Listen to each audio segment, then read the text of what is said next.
गाजियाबाद में 13 साल की बेटी के कत्ल पिता ने ऐसी साजिश रची जिसे सुनकर पुलिस भी हैरान है। आरोपी पिता ने जेल जाने से बचने के लिए अपनी ही मौत का प्लान बनाया, मगर प्लान को अंजाम देने के लिए जान किसी और की ले ली। इसमें पत्नी ने भी आरोपी का साथ दिया। पति और पत्नी को गिरफ्तार कर लिया गया है। मामला गाजियाबाद के लोनी बॉर्डर इलाके का है। 20 नवंबर को पुलिस को एक लाश मिली थी। लाश बुरी तरह से जली हुई थी, लेकिन लाश पर जो कपड़े थे उसकी जेब में एक आधार कार्ड मिला था। वो सही सलामत था। इसी आधार कार्ड से पुलिस ने पहचान की तो पुलिस सुदेश नाम के व्यक्ति के घर पहुंची। घर दिल्ली के करवाल नगर में था। पत्नी ने लाश की पहचान अपने पति सुदेश के रूप में की। शुरू में पुलिस को यह तक नहीं पता था कि पुलिस को कितनी बुरी तरह से गुमराह किया गया है। 2 दिन पहले पुलिस को मुखबिर के माध्यम से सूचना मिली कि जिस लाश की पहचान उसकी पत्नी ने की थी, दरअसल वह सुदेश जिंदा है और वह अपनी पत्नी से मिलने आने वाला है। कल सुदेश अपनी पत्नी से मिलने जैसे ही पहुंचा, पुलिस ने उसे धर दबोचा। इसके बाद पूरा राज खुल गया। सुदेश ने पुलिस को बताया कि उसने कुछ साल पहले अपनी बेटी की हत्या की थी, जिसके चलते वो जेल गया था। जेल से कुछ समय पहले पैरोल पर बाहर आया था। पैरोल का समय खत्म हो गया था, लेकिन वह जेल वापस नहीं जाना चाहता था। इसलिए उसने पत्नी के साथ मिलकर प्लान बनाया। घर में करावल नगर इलाके के रहने वाले एक मजदूर को रिपेयर के कार्य के लिए बुलाया गया। इस दौरान मजदूर को शराब पिलाई गई और उसकी हत्या कर दी गई। लाश को लोनी बॉर्डर इलाके में ठिकाने लगा दिया गया, जिस पर सुदेश का आधार कार्ड रख दिया गया। पति और पत्नी ने एक फिल्मी प्लान तैयार किया था, मगर उनका प्लान धरा का धरा रह गया। आखिरकार दोनों को गिरफ्तार कर लिया गया है। बाई नीरज राजा, एसपी देहात गाजियाबाद से पत्रकार सद्दाम हुसैन की रिपोर्ट। सर, ये मामला हुआ है जो आज क्या प्रकरण है पूरा?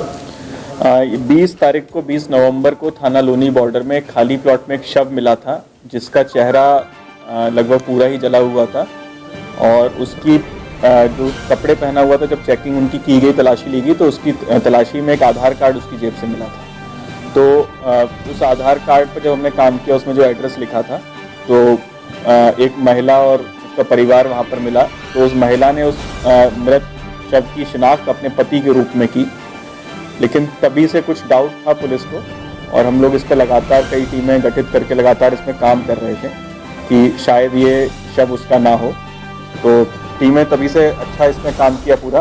फिर इसमें एक सूचना हमको मिली कि वो व्यक्ति जिसका ये शव बताया जा रहा है, उसकी मृत्यु नहीं हुई है। ये सूचना मिली थी मुखबिर के माध्यम से और वो अपने घर पर आएगा। कल की बात है, कल की तारीख में वो आने वाला है। तो वहाँ पर हम लोग पहले से टीमें हमारी तैयार थी और इसको हम लोगों ने वहाँ से इसके घर के बाहर से पकड़ा।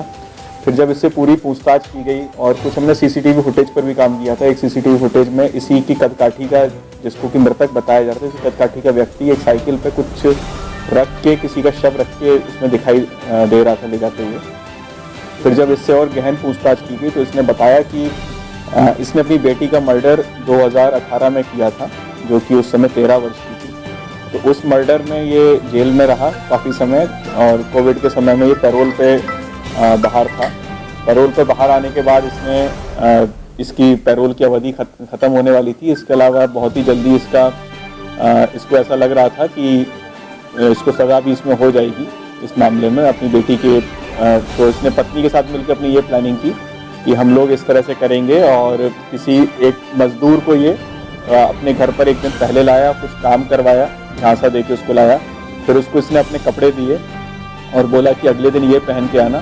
फिर घर पे इसको बुलाने के बाद उसके साथ इसने शराब पी और उसको बहुत ज़्यादा इसने शराब पिलाई। जब वो शराब के नशे में हो गया तो इसने और इसकी पत्नी ने चारपाई के पाए से कई वार करके उसको गंभीर रूप से घायल कर दिया और उसको मार दिया। फिर उसको ले जाके रात में उसका चेहरा वगैरह वहाँ पर उसका जला दिया ताकि इसकी शिनाख्त ना हो पाए और सबको यही लगे कि